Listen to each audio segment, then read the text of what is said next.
Inilah Injil Tuhan kita Yesus Kristus menurut Markus. Dimuliakanlah Tuhan.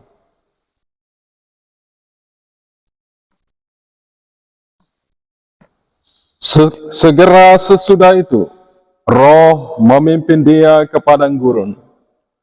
Di padang gurun itu, ia tinggal 40 hari lamanya, dicobai oleh iblis.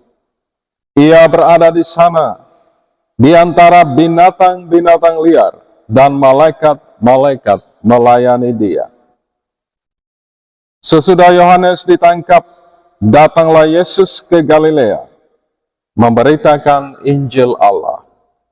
Katanya, waktunya telah genap, kerajaan Allah sudah dekat. Bertobatlah dan percayalah kepada Injil. Demikianlah Injil Tuhan. Terpujilah Kristus. Ibu bapa, saudara-saudari, adik-adikku yang sungguh dikasihi dan dicintai oleh Tuhan. Sesudah Yesus dibaptis oleh Yohanes Pembaptis, Roh membawa Yesus ke padang gurun.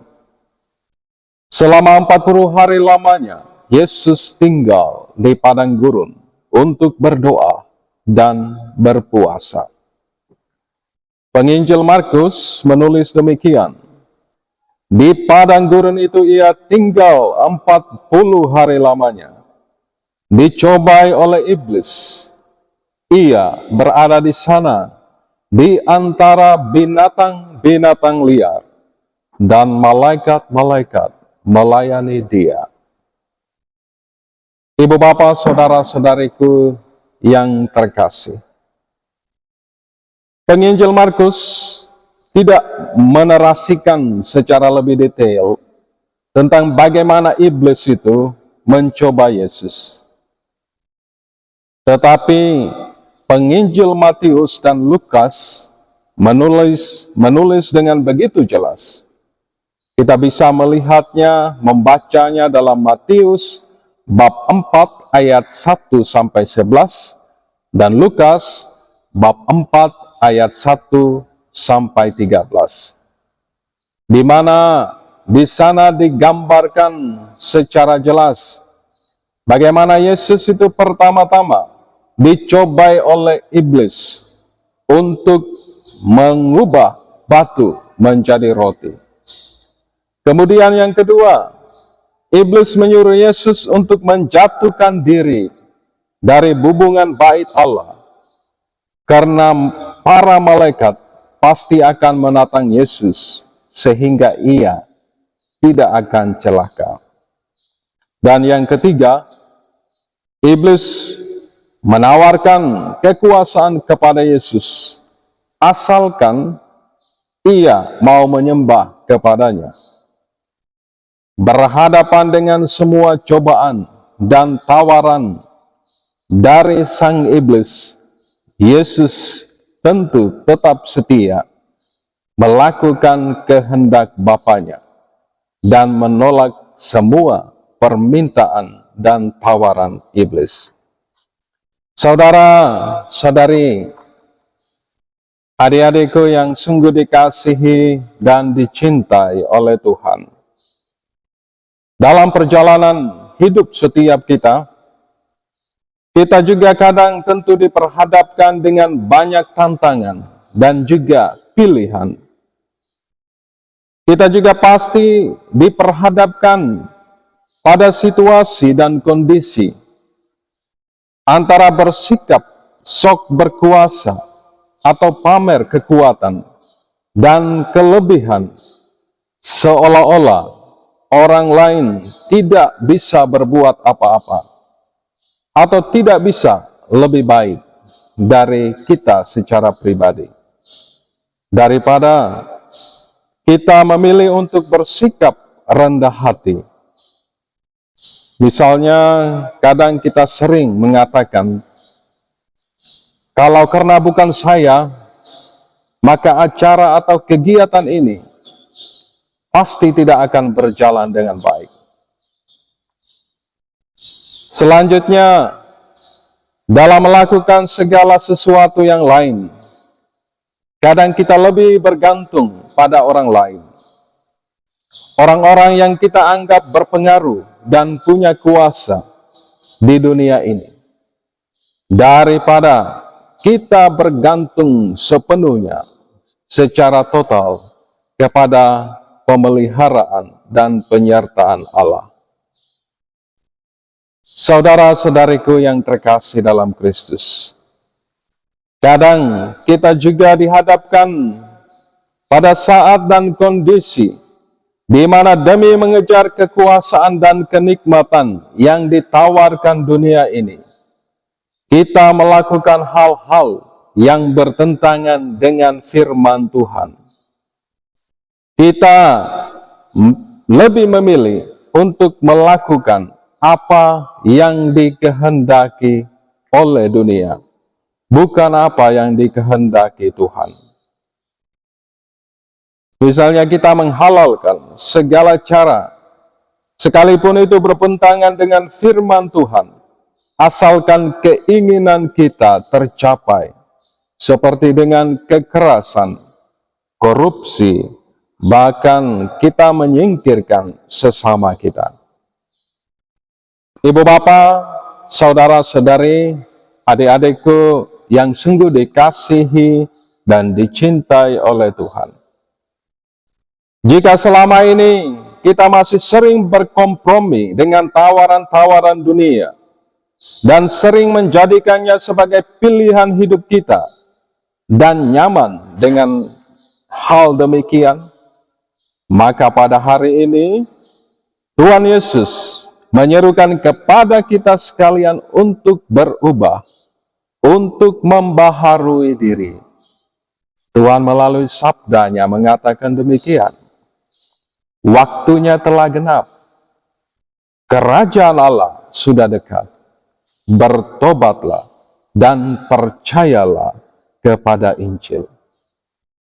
Bertobatlah dan percayalah kepada Injil adalah kalimat yang kita dengar ketika kita menerima abu pada perayaan Rabu Abu. Kata bertobatlah adalah panggilan untuk mengubah hidup dan berbalik dari dosa-dosa kita. Pertobatan yang dituntut oleh Yesus meliputi seluruh aspek hidup manusia kita. Dalam hubungan dengan Tuhan, kita harus berani meninggalkan berbagai bentuk ungkapan iman yang palsu. Dalam hubungan dengan sesama, kita harus berubah menjadi pribadi yang penuh belas kasih kepada sesama kita.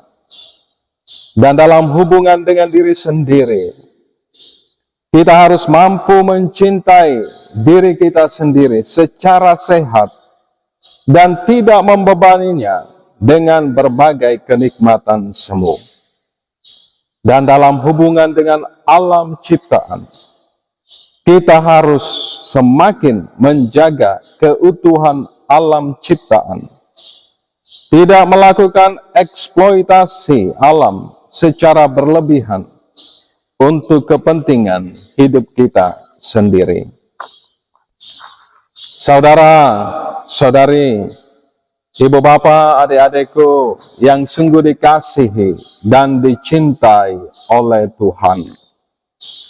Dalam masa Prapaskah ini, gereja sekali lagi menyerukan kita untuk berubah, membaharui diri, untuk melakukan pertobatan melalui 3 cara, yaitu doa, puasa dan pantang, dan juga amal kasih. Melalui doa, kita sekali lagi diajak untuk datang lebih dekat dengan Tuhan. Banyak dari kita secara pribadi, maupun kita mendengar keluhan-keluhan dari sesama saudara-saudari kita yang mengatakan demikian. Saya sudah berdoa terus, tetapi tantangan dan cobaan semakin banyak yang saya hadapi di dalam hidup ini. Saudara-saudariku yang terkasih, berdoa tidak serta-merta membebaskan setiap kita, tidak otomatis membebaskan kita dari tantangan dan cobaan hidup. Tetapi dengan berdoa, kita yakin dan kita percaya ada seseorang yang selalu setia menyertai dan membimbing kita, yaitu Tuhan kita, Yesus Kristus. Dan yang kedua, dengan puasa dan berpantang, kita diajak untuk terus melatih diri kita, menguasai diri kita, nafsu, emosi, egoisme, dan keinginan daging yang ada di dalam diri kita. Dan yang ketiga, amal kasih. Kita diajak untuk selalu bersolidar, berbelas kasih dengan sama saudara-saudari kita yang ada di sekitar kita, yang sungguh membutuhkan pertolongan dan bantuan. Saudara-saudariku yang sungguh dikasihi dan dicintai oleh Tuhan, selanjutnya seruan Yesus untuk percaya kepada Injil menunjukkan bahwa Injil adalah sumber kekuatan dan keselamatan bagi setiap kita yang percaya kepadanya. Dalam Injil, dalam Injil kita menemukan pesan keselamatan dan harapan dalam iman kita akan Yesus. Setiap pengikut Kristus memiliki tanggung jawab untuk hidup sesuai dengan Injil dan mewartakan pesan keselamatan kepada semua orang. Karenanya pesannya cukup jelas untuk kita sekalian. Dalam masa Prapaskah ini, mari kita luangkan waktu untuk membaca dan merenungkan firman Tuhan dan hidup dalam kebenaran Injil.